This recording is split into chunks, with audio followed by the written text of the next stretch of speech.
नमस्कार, मैं शंभू कुमार सिंह और आप देख रहे हैं नेशनल दस्तक। रोज की सारी बड़ी खबरें मैं आपके लिए लेकर आता हूं। वो खबरें जो आपके लिए बहुत जरूरी है, वो खबरें जो टीवी अखबार आपसे छुपाता है, वो खबरें जो आपको एक अच्छा नागरिक बनाता है। सबसे बड़ी खबर है, चंद्रशेखर यादव योगी आदित्यनाथ के खिलाफ गोरखपुर से चुनाव लड़ेंगे। सबसे बड़ी खबर है, सीधा सीधा चैलेंज किया है रावण ने। और ये सोचिए, पूरा फॉर्मूला मान्यवर कांसीराम साहब का है, राजनीति के रसायन शास्त्री। उन्होंने अपना पहला चुनाव बीपी सिंह के खिलाफ लड़ा यूपी में। क्या शानदार चुनाव लड़ा था, और पूरे देश में उन्होंने कहा था पहला चुनाव हारने के लिए, दूसरा चुनाव हराने के लिए और तीसरा चुनाव जीतने के लिए। तो क्या चंद्रशेखर रावण को गठबंधन में शामिल न करने का फैसला अखिलेश यादव की बड़ी भूल साबित होगी? और क्या अखिलेश की भी हालत वही होगी जो तेज प्रताप की हुई थी, जो तेजस्वी की हुई थी बिहार में? क्या दलित समाज का वोट नहीं मिलेगा? लगता तो ऐसा ही है।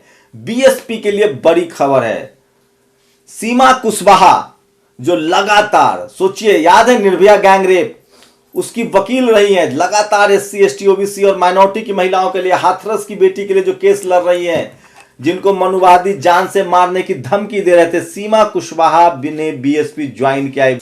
तो बीएसपी का कारवा लगातार बढ़ रहा है। कई जगह से बीजेपी के कैंडिडेट, आरएलडी के कैंडिडेट, सपा के कैंडिडेट बीएसपी में जा रहे हैं। तो क्या मायावती अब तक मैदान में नहीं उतरी है? सब कुछ सतीश चंद्र मिश्रा कर रहे हैं। सतीश चंद्र मिश्रा की दर्जनों रैलियां हो चुकी है, पहले ब्राह्मण रैली भी हुई थी। तो बीएसपी को भी कम करके नहीं आंक सकते हैं।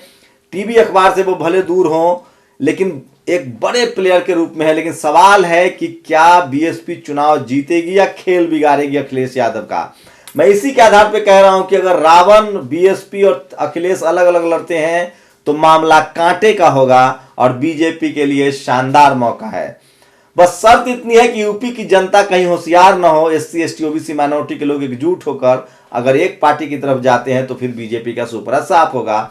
अगर मुकाबला ट्रायंगुलर होता है, ओवैसी फैक्टर काम करता है, तो बीजेपी को जीतने से कोई नहीं रोक सकती है। सच तो बोलना चाहिए भैया। दूसरी बड़ी खबर है, सरकारी पैसे से चलने वाले नेशनल यूनिवर्सिटी में रिजर्वेशन की यह स्थिति है। आपको समझ में आ रहा है, कोई जगह पर सवर्ण ईवीएस लागू है, यूजीसी यानी केंद्र की मर्जी से हो रहा है।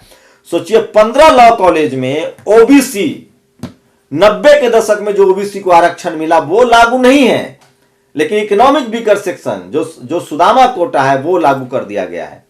अब ये ओबीसी के लोगों को सोचना है, हमारा क्या है, हम तो सिर्फ खबर देते हैं। जहां यूपी में ओबीसी के नेता फरसा लहरा रहे हैं, एमके स्टालिन डीएमके के बड़े नेता हैं, वो लगातार ओबीसी के रिजर्वेशन की लड़ाई लड़ रहे हैं। अभी मेडिकल कॉलेज में, नीट में 27% रिजर्वेशन मिला है। अब जाकर वो कह रहे हैं कि लॉ कॉलेज में भी उनको 27% रिजर्वेशन मिले। ये खबर सिर्फ आपको नेशनल दस्तक बताएगा और कोई नहीं। तो सोचिए, ये देखिए, पूरे 15 लॉ कॉलेज का पूरा दायरा दिया है। SC ST reservation 0, all India quota OBC reservation भी 0 है। तो ये स्थिति है एससी एसटी ओबीसी माइनॉरिटी का। और सोशल मीडिया पर दूसरी बड़ी खबर है, जिस तरह से सीमा कुशवाहा को लोग सम्मान कर रहे हैं। और सोचिए, बुल्ली ऐप में one more arrest by Mumbai police in Bulli app case, Neeraj Singh from Odisha. Dilip Mandal लिखते हैं, मैं कब से कह रहा हूं सवर्ण हिंदू परिवारों में समाज सुधार आंदोलन की सख्त जरूरत है। इनके बच्चे नफरत का शिकार होकर अपना और दूसरे का जीवन खराब कर रहे हैं, कोई मेरी सुनता ही नहीं, भुगतेंगे। तो ये दिलीप मंडल कह रहे हैं, मैं बार बार कह रहा हूं। तो आज की सबसे बड़ी खबर है, तीसरी सबसे बड़ी खबर है, मुद्रा बंदरगाह से भारी मात्रा में अमेरिकन गांजा बरामद। सोचिए, 21,000 करोड़ का ड्रग्स मिला था, हीरोइन। अब ये मुंद्रा एयरपोर्ट जो है ये अडानी चलाते हैं, अडानी को दे दिया गया है गिफ्ट में। अब वहां से फिर से अमेरिकन गांजा बरामद हुआ है। तो क्या लगता है आपको कि अडानी का पूरा साम्राज्य जो है वो ड्रग्स के नशे पर है? सोचिए, जिस गुजरात में शराबबंदी है, वहां सबसे बड़ा बिजनेस जो है वो ड्रग्स का बिजनेस है। गुजरात के खून में व्यापार है। ये हम नहीं कह रहे हैं, मोदी जी कहते थे। सेना से ज्यादा रिस्क गुजराती व्यापारी लेते हैं, हम नहीं कह रहे हैं, मोदी जी कह रहे हैं। मैं तो कह रहा हूं कि ये देश सिर्फ 4 गुजराती चला रहे हैं, 2 बेच रहा है, 2 खरीद रहा है। और ये देखिए एक ट्वीट स्वामी प्रसाद मौर्य का है, भारतीय जनता पार्टी के लिए लाल टोपी खतरे की घंटी है, किंतु काली टोपी देश एवं भारतीय संविधान दोनों के लिए अभिशाप है। आरएसएस पर उन्होंने हमला बोला है।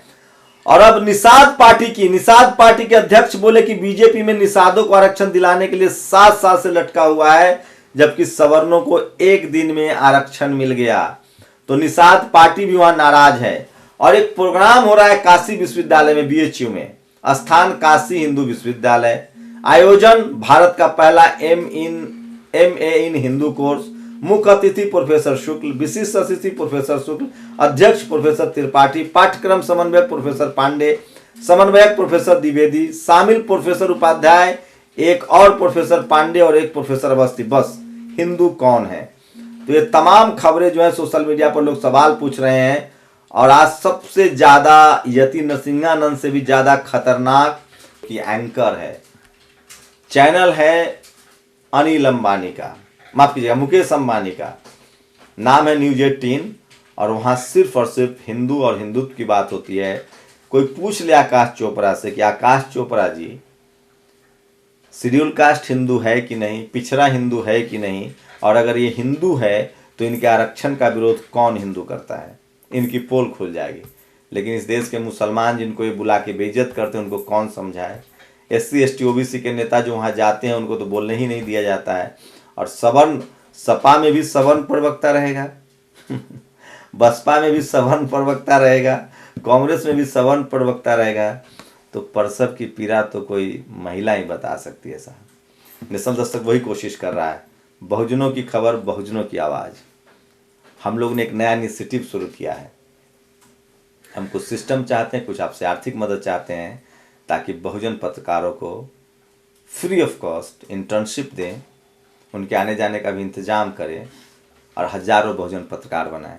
वीडियो लगा हुआ है मेन पेज पर, गूगल पे, फ़ोन पे, पेटीएम है। मदद कीजिए, आपकी मामूली सी मदद हजारों बहुजन पत्रकार बनाने में हमारी मदद करेगा, अगर भरोसा है तो। शुक्रिया। नेशनल दस्तक की आपसे गुजारिश है कि अगर इसको बचाना चाहते हैं तो नेशनल दस्तक को सब्सक्राइब करने के लिए रेड कलर के सब्सक्राइब बटन को दबाएं, फिर बेल आइकन की घंटी दबाएं। नेशनल दस्तक को बचाने के लिए बहुत जरूरी है कि हर खबर को शेयर करें, लाइक करें, कमेंट जरूर करें।